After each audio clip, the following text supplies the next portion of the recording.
C'est dans la plus grande salle du cinéma Bambemba de Bamako que la projection du film Un homme, une vision s'est tenue le 14 septembre 2010 à 20h30 en présence de la réalisatrice Annie Thielé et l'équipe de African Queen Production.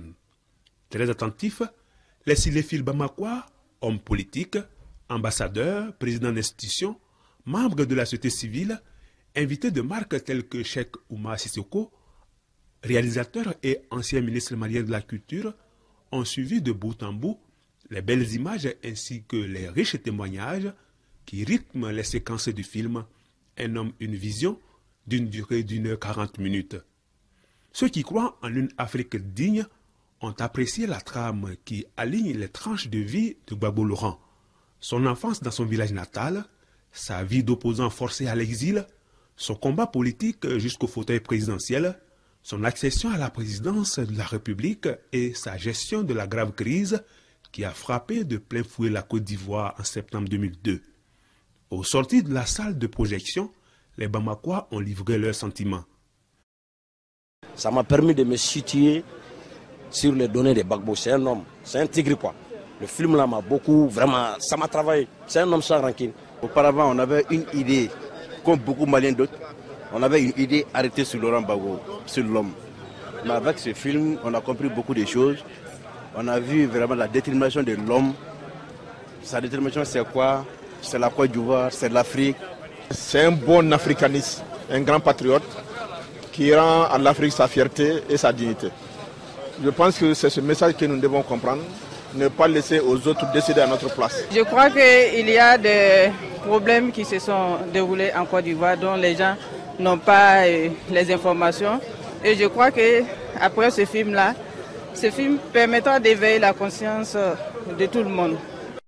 Il faut souligner qu'Un homme, une vision sera disponible sur le marché ivoirien à partir du lundi 27 septembre 2010. Avant la projection de ce film, l'équipe de production a visité le locaux du Centre national du cinéma du Mali et rendu une visite de courtoisie à Mme Aminata Dramane Traoré, ancien ministre de la Culture. La grande première du film Un homme, une vision sur le parcours du président Laurent Gbagbo a eu lieu à Abidjan le 31 mai 2010.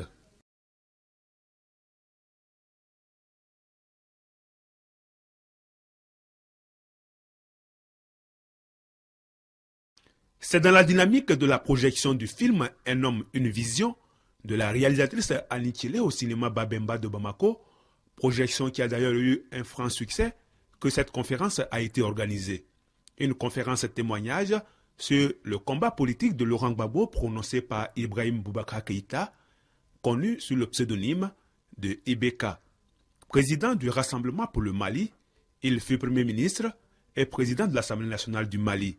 Dans son exposé, Ibrahim Boubacar Keïta a comparé Laurent Gbagbo à Soundiata Keïta, l'empereur du Mali.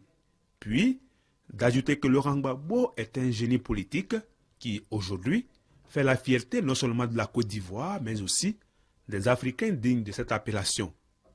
Très tôt, il a compris que l'essentiel, ce n'était pas des combats d'ailleurs, ni des valeurs d'ailleurs qu'il fallait s'approprier pour être ou pour paraître. Ça n'a jamais été son souci. Comment faire pour que l'Afrique, singulièrement la Côte d'Ivoire, parvienne à un statut de dignité qui les fasse respecter dans le concert des nations comme les nations d'hommes libres, dignes et debout. Qui n'a pas compris ça ne comprendra jamais Laurent Gbagbo. Dès le départ, c'est cela. La dignité de l'Afrique, de l'homme africain, la souveraineté de nos pays, pas de souveraineté factice de façade, mais une souveraineté réelle, qui fasse que nous décidons pour nous ce qui est bien, ce qui n'est pas bon pour nos pays. Notons que l'étape de Bamako marque le top départ de la tournée internationale du film Un homme, une vision en Afrique et en Europe.